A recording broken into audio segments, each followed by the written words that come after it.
Okay, in in this recording, and with recording number 5, we will start talking about Cox regression, and this is recording number 5. So how did we get here? In the beginning of survival analysis, back at the beginning of recording 1, we started using the ovarian cancer data. We then created a life table and generated the survival curve. And with life table, we used intervals. So here we used intervals.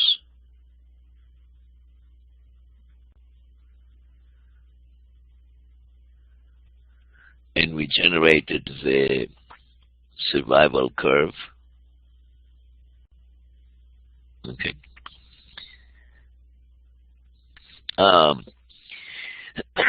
Then we generated again the survival curve, but now we use certain points in time. And here, basically, we don't have a curve, but we have like a step function that looks something like that. We then used 3 tests, but mainly the log rank test, where we compared 2 curves, 2 survival curves.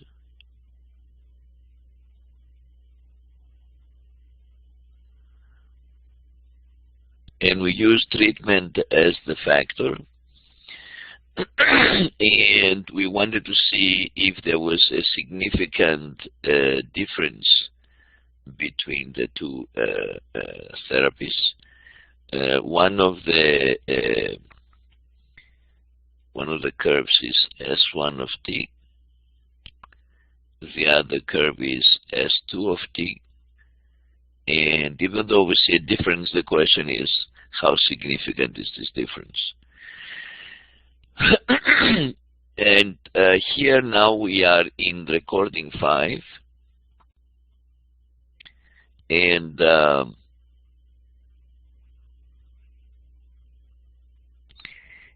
here the idea is to use 2 covariates, age and treatment. And instead of looking at the survival, we will look at hazard. Hazard is okay. Is the risk of dying, for example, and the hazard function looks something like this. Okay. So with survival function, as the time goes forward, the probability of survival after a time t goes down. And with the hazard, so this would be ht, with the hazard function, as time increases, the hazard goes up. Now, Cox regression, named after Sir Cox in England, can deal both the survival and the hazard functions. We'll talk a little bit about both, but basically it's the hazard function that is the treatment or the approach that we will use. Covariates such as age and treatment, covariates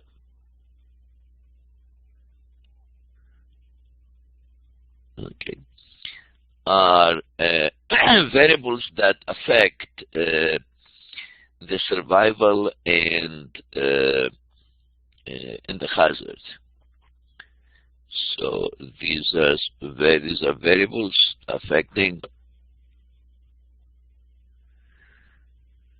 the survival of an individual and the hazard of an individual.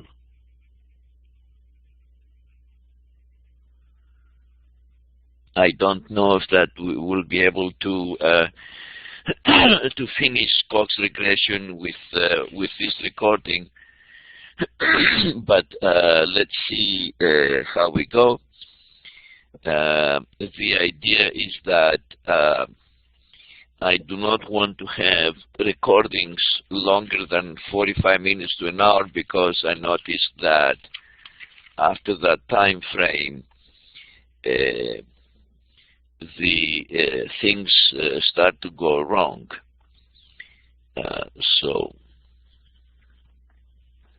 Okay. Once again, the data file is the ovarian cancer data, and the data set has the word Collett in it, or Collett. This is named after David Collett, who wrote a book on modeling survival data in medical research, which is an excellent book.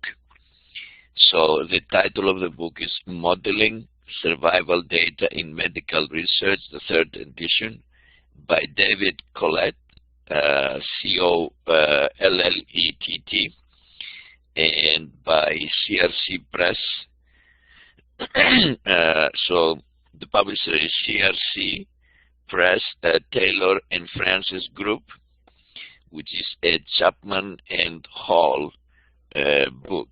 And let me write down the ISBN number, because this is an excellent book. The ISBN number is of this book by Collett.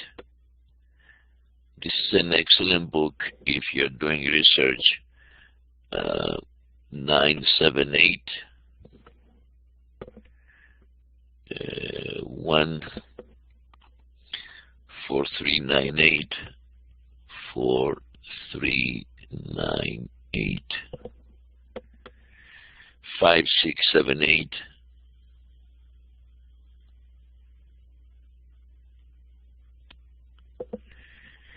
9. This is a little bit theoretical, and but if you're going to do a PhD and deal with epidemiology, biostatistics, experimental design, then this book is very useful, and you would need to take some courses in calculus.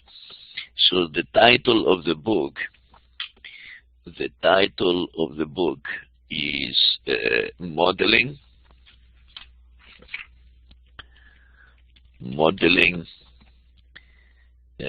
Survival Data in Medical Research. I have third edition by David Collett, and this is CRC Press, which is Taylor and Francis Group, and this is Chapman and Hall book. So you have the whole you have all the information you need. So, and we describe the data set. We have basically, this is the complete data set. The first column is time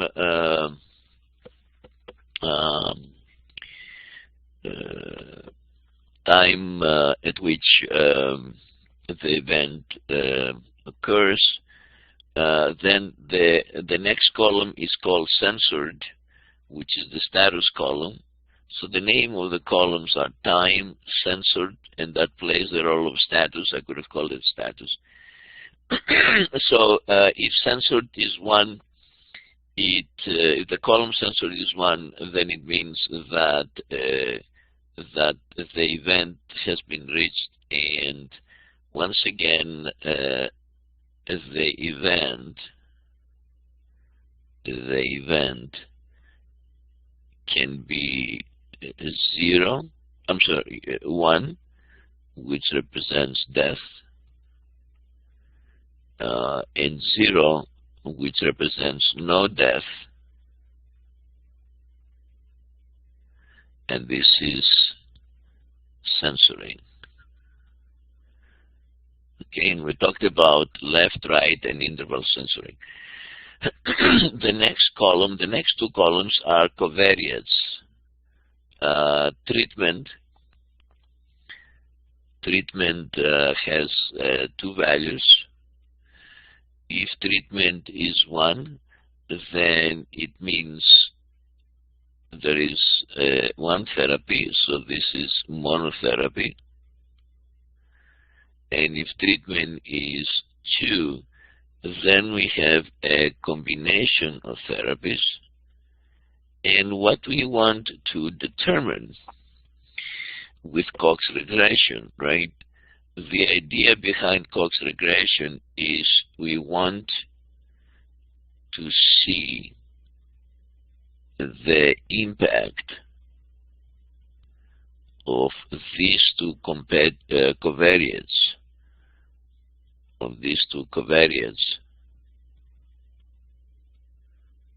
the impact to survival and hazard.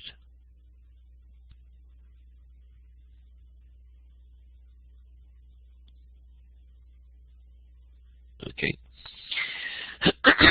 So that's the idea. So while doing this, let me, instead of writing everything, I will be reading from this document here. Okay, I will be reading from that document, from this document that you see in front of you. So the Cox regression model is one of several approaches that attempts to evaluate survival curves, taking into account other variables that may affect the survival. So this could be confounding variables, we call them covariates, predictors, and so forth. Okay, so this here is the purpose of the Cox regression model, CRM. So this is the purpose of the Cox regression model. Okay. The Cox regression model can be done in different ways. Okay, and we can use a cumulative survival function in a way that we haven't seen it before, and so Cox regression model can be implemented using the survival, those that survive, and the survival function in the Cox regression is some baseline function raised. The exponent is this e to some function like beta 1 x1 plus beta 2 x2 plus dot dot dot. So the exponent of s of t is this exponential function. Now this sounds kind of okay, it sounds kind of crazy, messed up. This is what they're talking about here. We will not use this approach, even though it can be done. This s of t, s0 of t, is called the baseline survival function.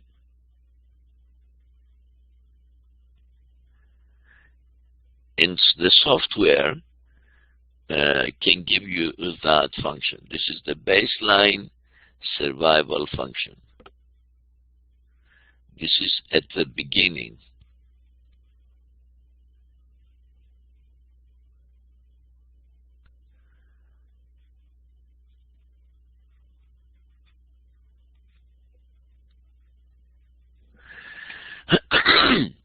Okay. Now this, we can definitely use that. Okay. But instead of doing that, we will use the hazard function.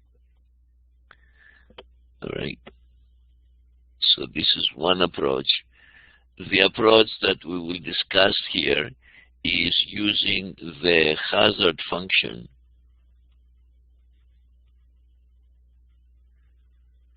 and you will see a lot of similarities of the hazard function with logistics. And the hazard function is written Li of t or Hi of t equals to the baseline times, this is a t, okay, times this exponential function that we have seen with logistics.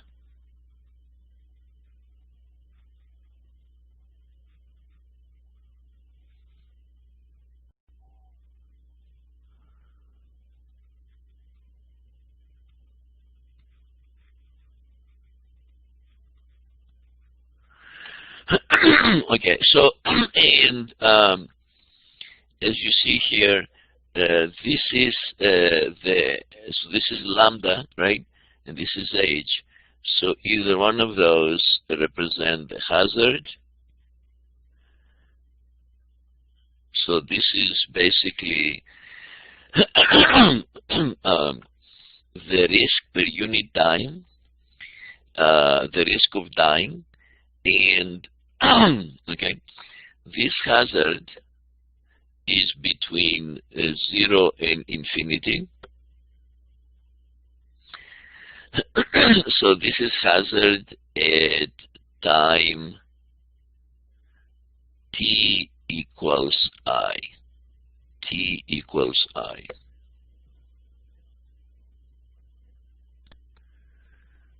T equals I, okay? And you see these betas, we have these betas, beta i's, okay? And these work in very similar way like the beta i's in logistic regression. In logistic regression, all right? So the notation that I will use, this LOR, uppercase L, lowercase o, uppercase r. So this is logistics regression.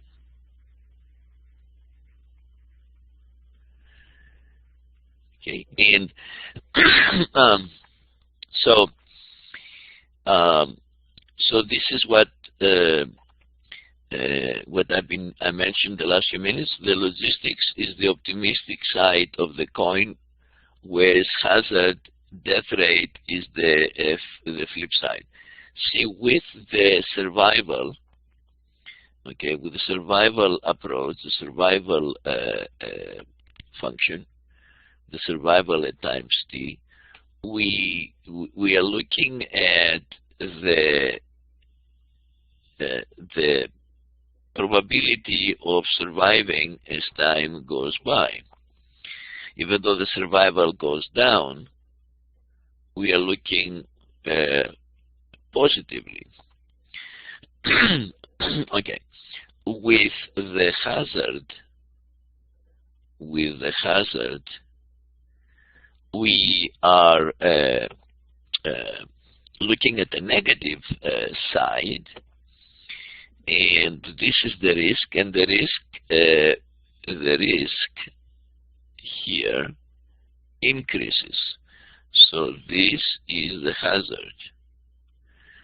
So in this document, so the survival is the optimistic side, okay, the optimistic side, and the hazard is the pessimistic side, okay. So survival is here when we use the survival approach, and when we use the hazard approach, we look at things as pessimists. When we look at the survival, we look at things as optimists. So, in the example here with the cancer data set, we are looking at two covariates. One is the type of therapy, that's a treatment column, which will have the values 1 for monotherapy, 2 for combination, and age. Okay, so those affect survival and hazard.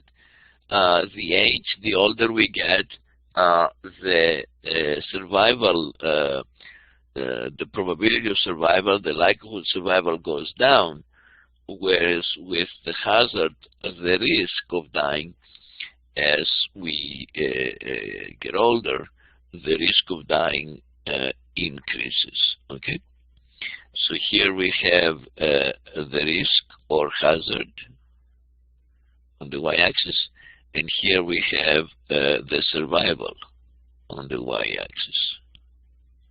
Okay, the survival goes down. Okay, this is time, and the hazard goes up as time increases. All right.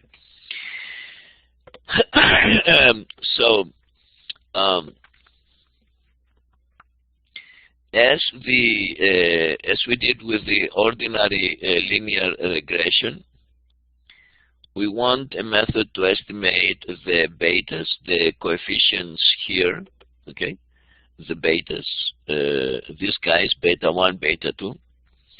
And the method used in the Cox regression is like that in logistics regression. And, so we are looking at two variables, two characteristics, two covariates, age and treatment. Age is just the typical interval ratio data. So age basically, because age for us will be positive, it will be a ratio, but depending on what you study and how you study it, it may be an interval. Age for us, though, will always be non-negative. So age is a straightforward variable for the Cox regression study, but treatment has two values. And the important thing with treatment, or when you have a variable like that, okay, so we use values like 1 and 2. We could use values like 0, 1. We can use values like 5 and 20. We can use, so 5 would represent death, 20, okay. The important thing that we need to remember, we, in this discussion, we want these two values to be, to have a difference of 1 between them, like this or like this. We do not want to use variables like this, or we do not want to say -1 represents death and 1 represents no death. We don't want to have values like this because the results would produce different values of betas. So we want to stick with something like this. Treatment 1 means monotherapy. Treatment 2 means combination, or you can use codes like that. But okay, as long as we have two values, the two codes are 1 unit apart, then things will work out fine. We talked about the survival function in a previous recording, and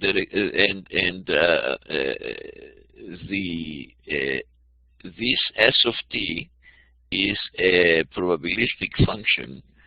So at times t, this area under the curve is the uppercase f of t, and this here represents the value of s of t. And so the survival function is the probability that you survive after some times t, some point t, and I call this t star. Okay, and probability and area are the same thing. So the total area under the curve above the x-axis and under the curve is 1. So s of t plus f of t is 1. Okay, and f of t is this. So this is actually the t star, right?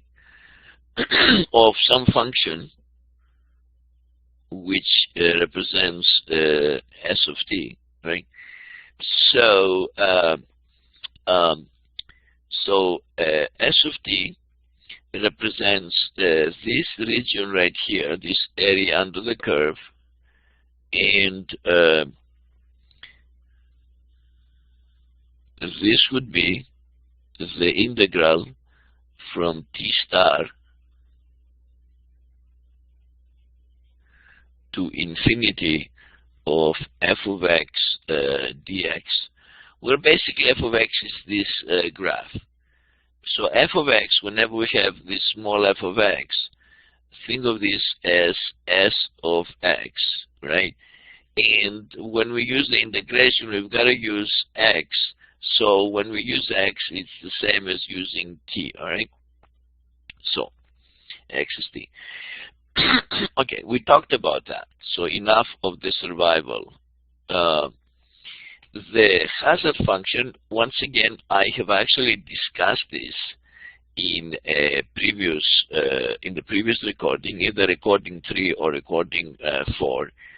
So I'm not going to talk about this much than saying this is the instantaneous rate of the event occurring.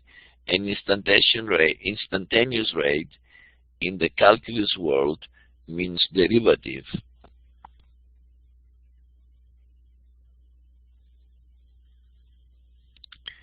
So basically, this lambda of t will be a function, okay, and it's usually, okay, the baseline function, as we wrote before, h naught times an exponential function.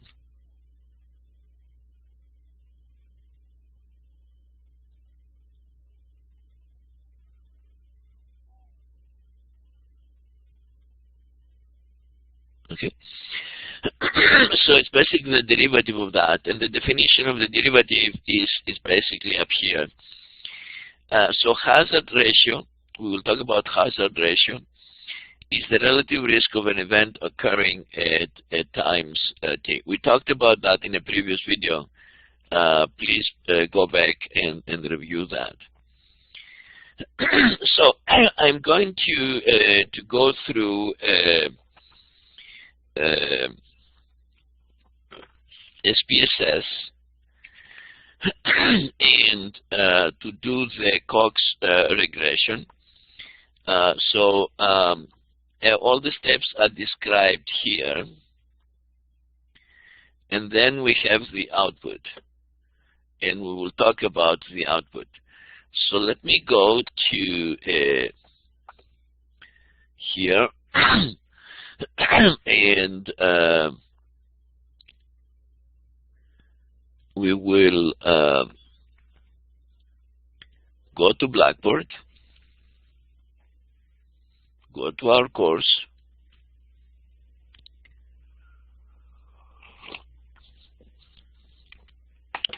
we are survival analysis. I'm going to click on ovarian cancer data set. Today, what we will be doing, so let me capture that.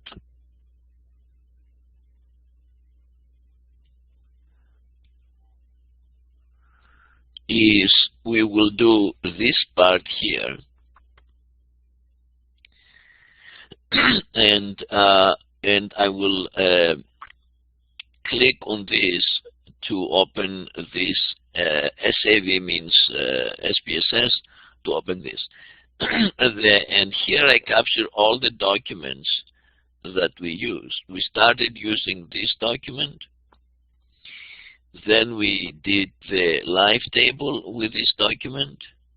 Then we did the Kaplan-Meier. All right.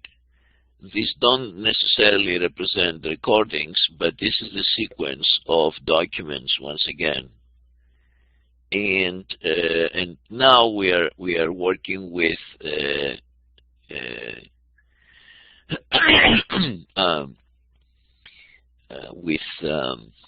Cox regression. And so actually, this was, I believe, recording 1. It had to be recording 1. Here we had a recording 2, and recordings 3 and 4, I believe, took place here. And here we will have recording 5 and probably other recordings. All right. This is basically these are the documents used with survival analysis. Okay, so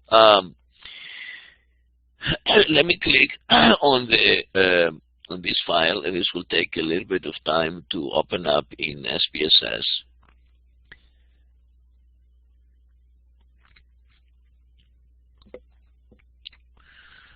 It should not be that bad, and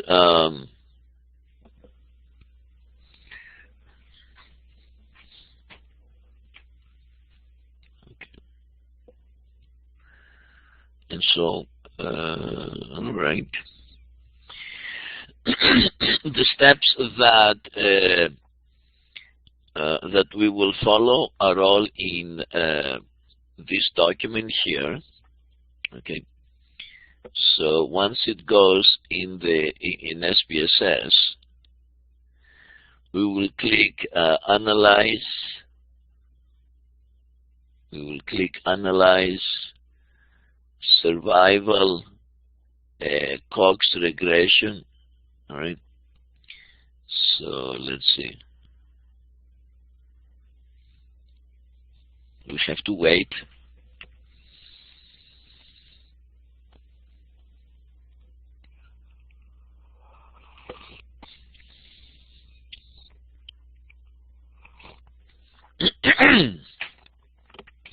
So they gave me a chance to have a sip of coffee. And I asked everybody to install version 25 of SPSS, even if you have versions 23, 24, 26.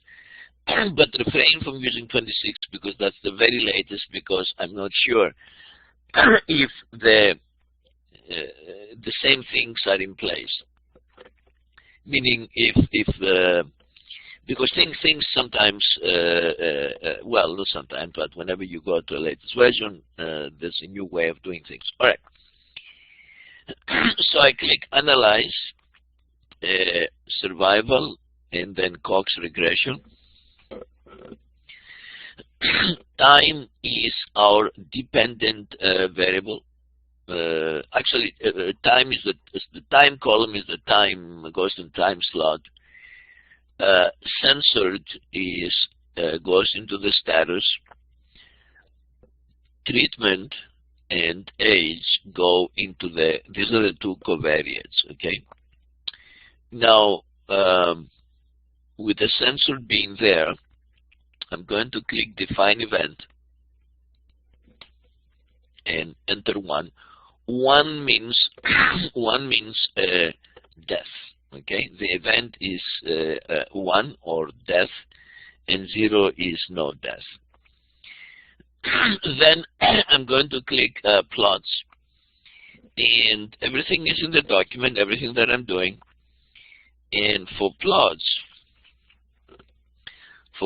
we will pick, we don't have to pick survival here, but let's pick survival and hazard. Then click continue. And then I am going to go to options. I'm going to, let's say, use 95% confidence, or this means that alpha is 5%. Okay, and I want to display the baseline function. Then click continue. Take all other defaults. And we will ignore save and bootstrap here and anything else, and then I will click OK. This will generate everything that we need to do Cox regression, and the steps that I just went over. So let me minimize SPSS. Are all here. So here is where you. This is time. This is the censored going to the status column. The two covariates go here. Then we click. Where's that plots? Anyways, everything that I clicked is in this document. Okay, and all right. Now we will cover the whole thing, and so let's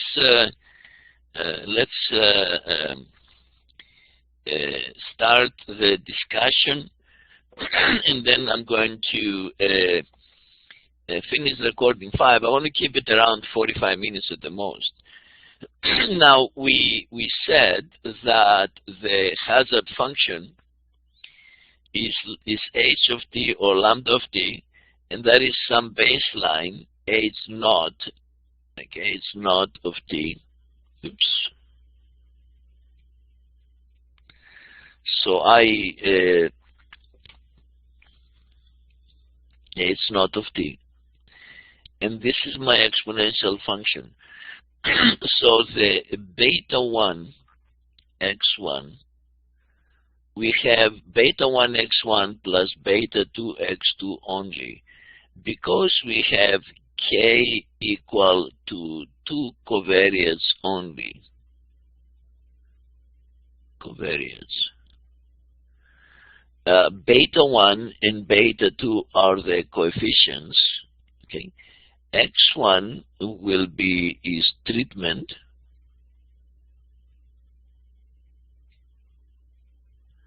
and X2 is age. Okay, so that's what I mean. And you see here, let me zoom in a little bit more. I use, this is beta 1 times treatment plus beta 2 times age. And in the part of the output, in this part of the output, in this part of the output, of the SPSS output, under the, this is a B, this is beta 1. Beta 1 is negative 0.96, and this is beta 2.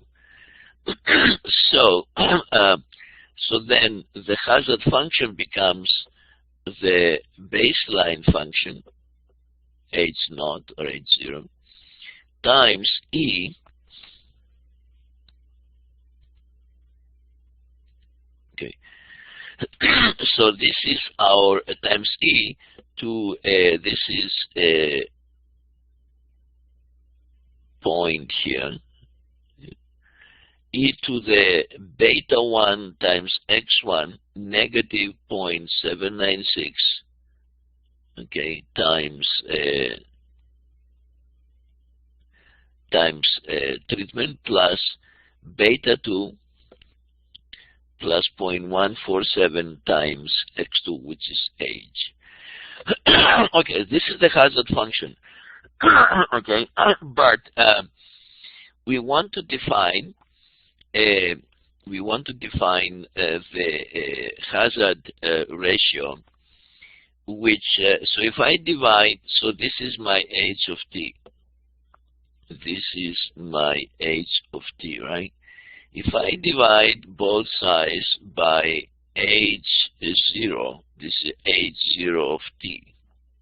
This h0 is h0 of t. Then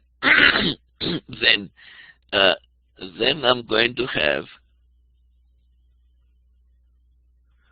this will cancel out with that, and so I have now I have. Let's make some space.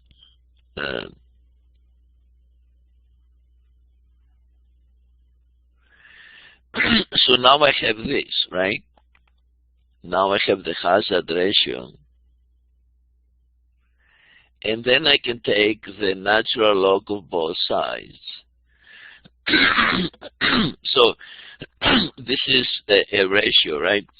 So that's a natural log of hazard ratio, and this is simply this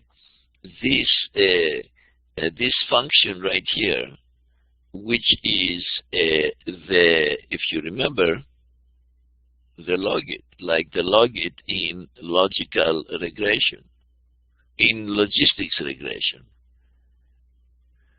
So this is the logit, okay? This is a linear function. This is simply beta 1 x1 plus beta 2 x2. Okay.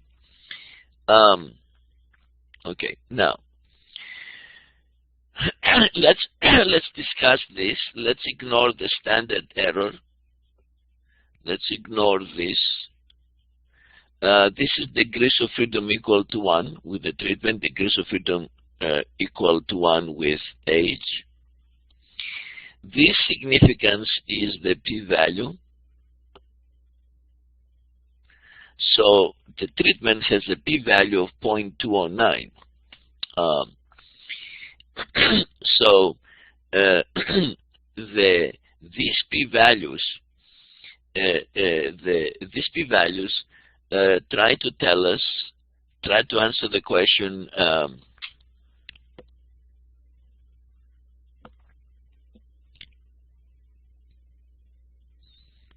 Here. So we have a test, H0, that says that treatment is not significant, is not a significant covariate,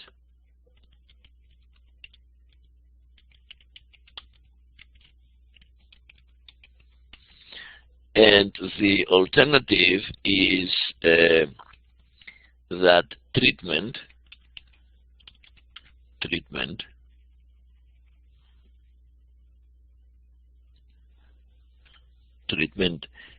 is significant, is a significant covariate.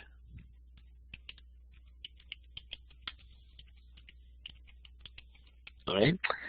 The p-value associated with treatment, the p-value, so this is treatment, the p-value associated with treatment is 0.209. So the p-value of treatment, right, is 0.209. And because this is greater than the alpha of 0.05, right, because of this,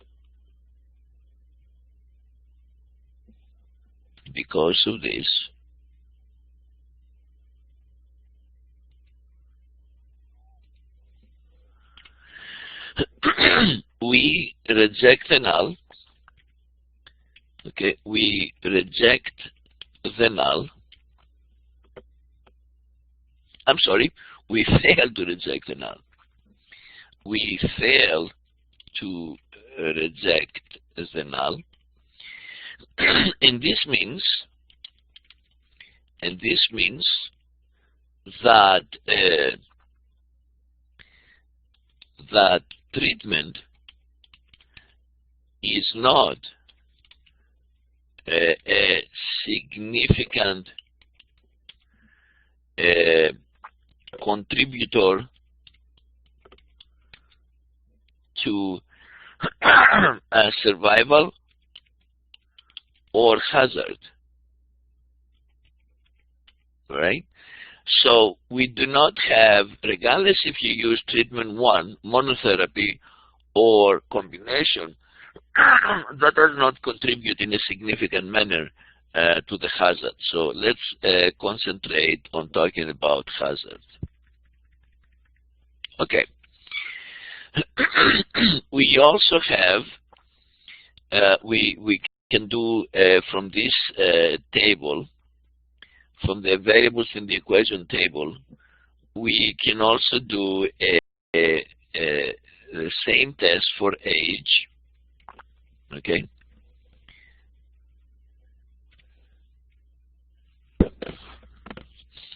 We can do the same test for age. And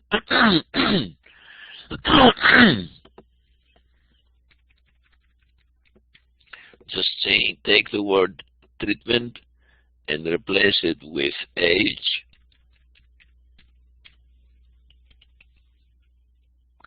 Now the p-value for age is 0.001.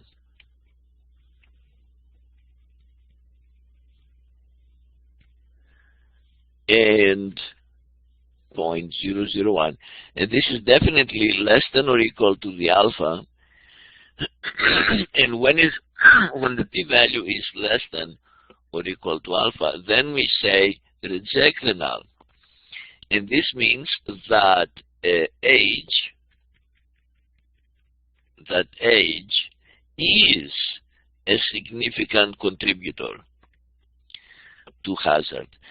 And it makes sense, because the older we get, the risk of dying gets greater. Okay, and remember that hazard, okay, is risk. All right. So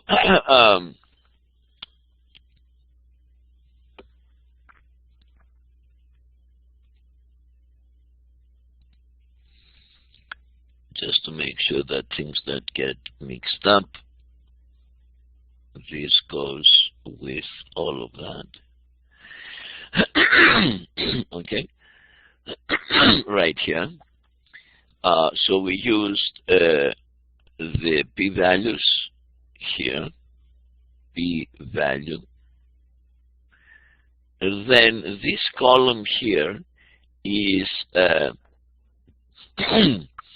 this is the e to beta 1. So this here, so we talked about beta 1. This is beta 1 equal to negative 0.796. Okay, so that's so for the treatment covariate, this is beta 1, or the beta of treatment, negative 0.796. Then we have the standard error, the standard deviation of treatment, the decreased freedom of treatment, the p-value, which is 0.209, okay, which we discussed here, and then we have the this column right here,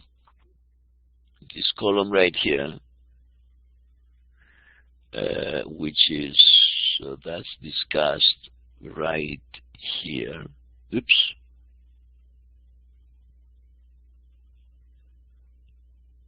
Right here. And I'm going to stop the recording at this point here, okay, because I'm reaching 45 minutes. So let me write that, because I would forget in the past, and then we will get into problems that we cannot control. Okay. So this 0.451 is e to this beta 1. Okay.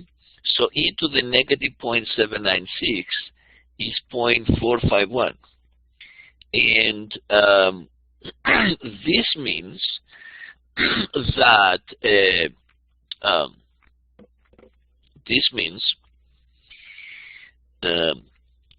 so remember, I have treatment has two values, but basically this means that if you this description here is not that accurate. So let me do it right here. Okay, so I want to explain the meaning of this value.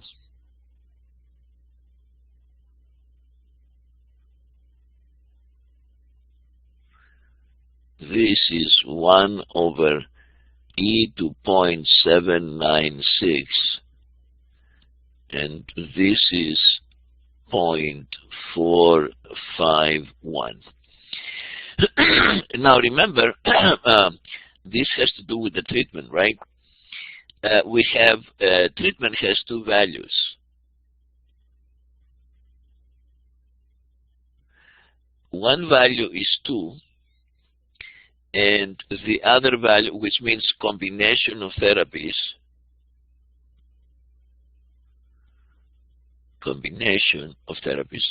and 1, which is monotherapy.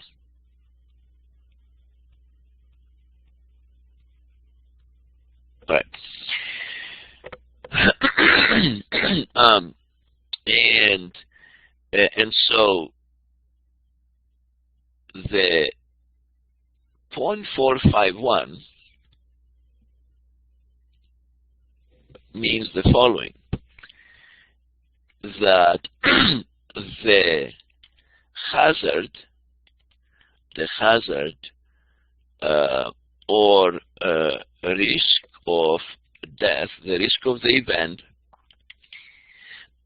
when using when treatment equals to 2, when treatment equals to 2, that is when we use a combination of therapies, okay? Let's put this in parentheses.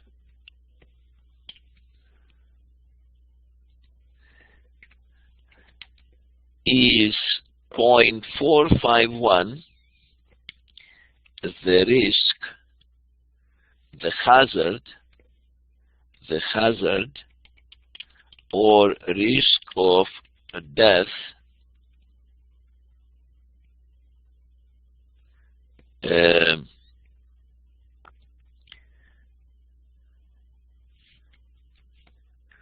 when treatment equals to 1. That is, when we use monotherapy, one therapy. Okay, so that is the meaning of these values here. Okay.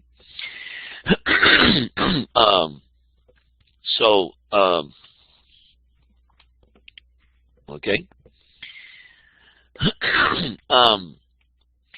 So that's the meaning of the 0.451, and then you have these two values here. This is the 95%. Remember, alpha is 0.05 or 5%. So this here represent that, tell us that we are 95% confident that the hazard ratio, so this here is the hazard ratio.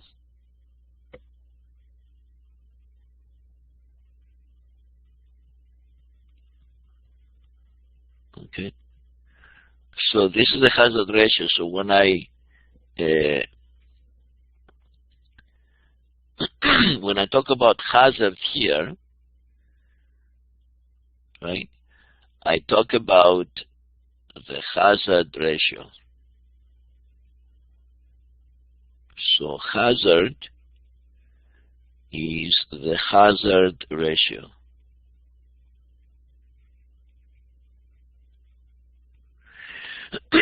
Okay, so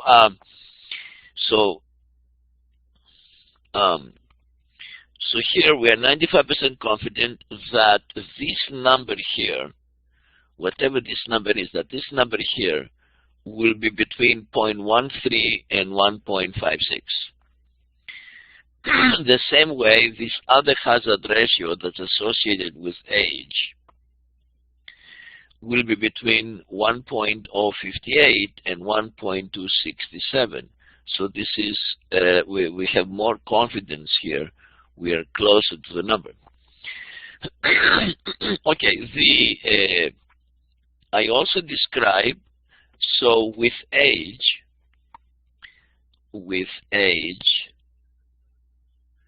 beta 2 is 0.147, is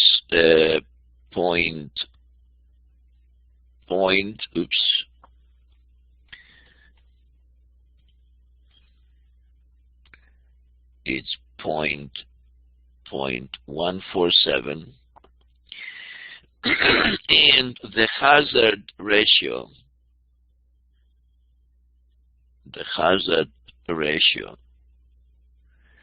is up here, from up here, 1.158.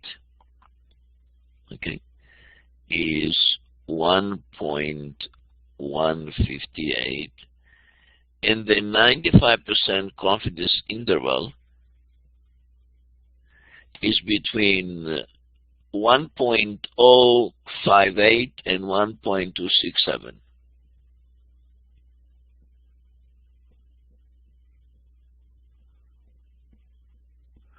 Okay, I just want to copy that part here. So the coefficient beta 2, so this is beta 2, is 0.147. Okay, and we talked about, and we used the significance.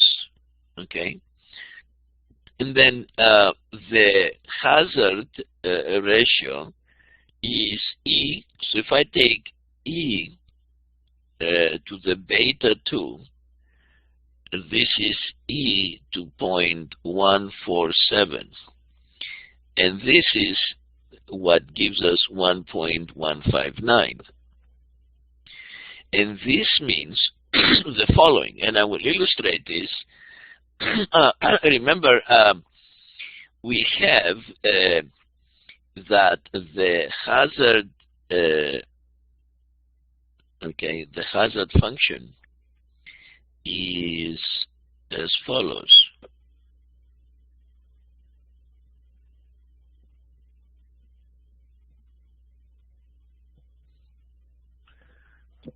This is treatment times treatment, okay,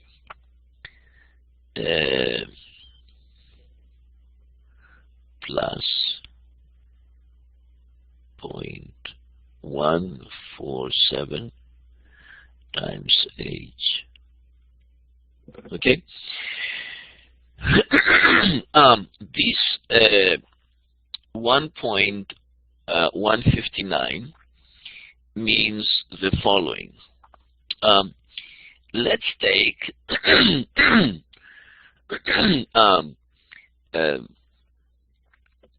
treatment. Let's take treatment equal to 1. It could be 2. And age equal to 50. Okay. So we will have, so that's the time. Right? So we will have age of 50 will be equal to, so the time is age, right? Well, we have the two, and we have the two variables, treatment and age. So, all right. So this will be equal to H0. This is a times 0, basically. All right. Well, the t is 50, right? But H0 of t times e to the negative 0.796 times 1 plus 0.147 times 50. Then keep treatment the same and take age equal to 51. So increase the age by 1 year. All right. So increase the age by 1 year. So then we will have age of 51 equals to age 0 of t, and you will see that it will not make any difference what this age 0 of t is, times e to the negative 0.796 times 1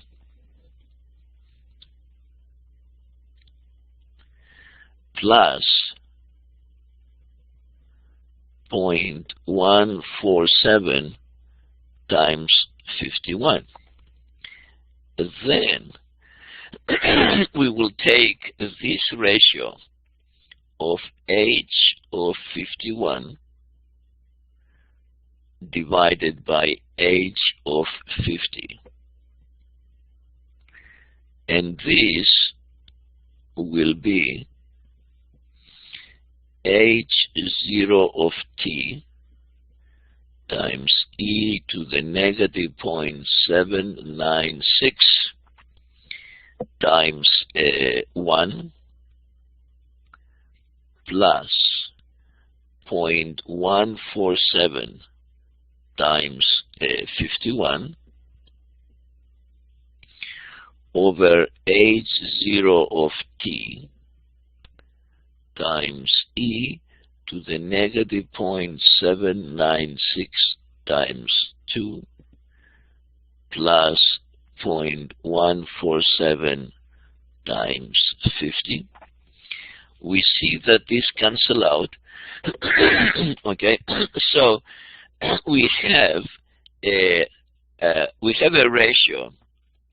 Okay, we have a hazard ratio, which should remind you,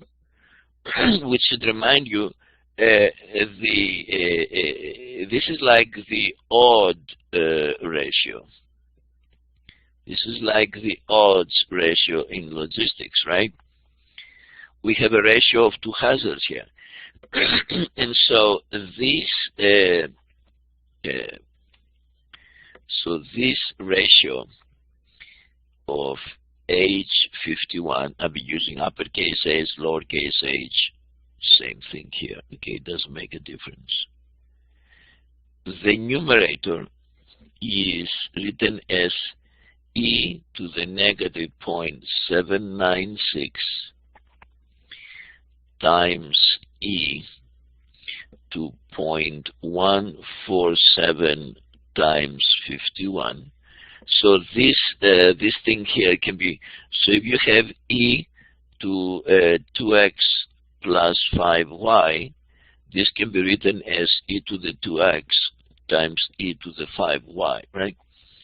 And in the denominator, so I do the whole thing. I do all the calculations in all the detail.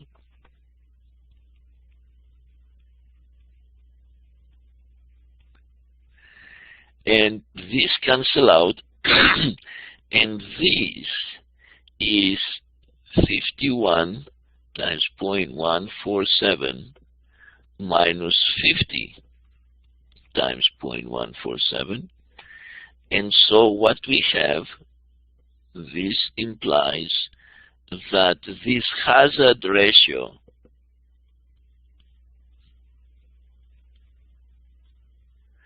is simply, and it will always be, as long as the difference between these 2 years is 1, this will always be e to 1 times 0.147, which is 1.158. All right. So this value here, 1.158. Okay, this is a hazard ratio between 2 consecutive years. All right. If I so, and this means the following. Okay, this means the following. As when age goes up by 1 year, as we did here, right? Then the hazard, so that the hazard or risk of death, okay, is 1.158, 1.158 times the hazard. So when the age goes up by 1 year, so that means age is 51. Then the hazard or risk of death is 1.158 times the hazard or risk of death of the previous year. And so that's the age equal to 50. So in other words,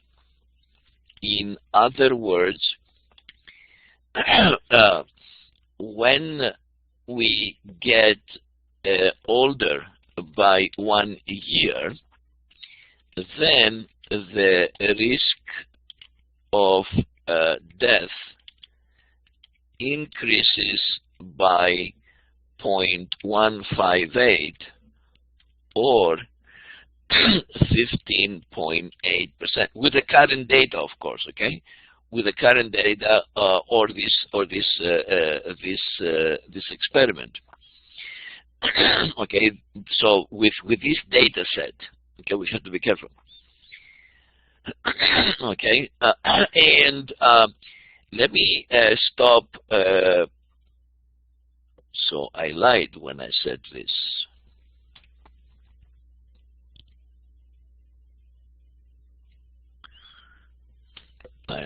Okay. So it is here that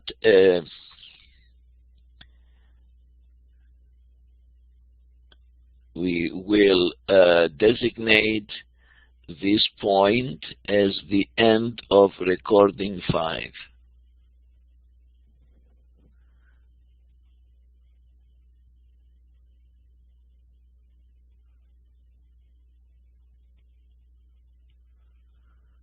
End of recording number 5. Thank you for coming to this session. I will see you in the recording number 6. We will continue with case processing summary.